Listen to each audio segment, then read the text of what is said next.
بسم اللہ الرحمن الرحیم۔ حدیث مبارک پیش کرتے ہیں۔ میں نے ابو سعید خدری رضی اللہ تعالی عنہ کو رسول اللہ صلی اللہ علیہ وآلہ وسلم کے حوالہ سے 4 حدیثیں بیان کرتے ہوئے سنا جو مجھے بہت پسند آئے۔ آپ صلی اللہ علیہ وآلہ وسلم نے فرمایا کہ عورت اپنے شوہر یا کسی ذی رحم محرم کے بغیر 2 دن کا بھی سفر نہ کرے، اور دوسری یہ کہ عید الفطر اور عید الاضحیٰ دونوں دن روزے نہ رکھے جائیں۔ تیسری بات یہ کہا صبح کی نماز کے بعد سورج کے نکلنے تک اور عصر کے بعد سورج چھپنے تک کوئی نفل نماز نہ پڑھی جائے۔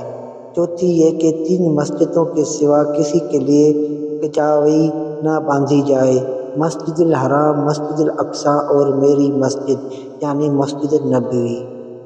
حدیث نمبر 1197، صحیح بخاری۔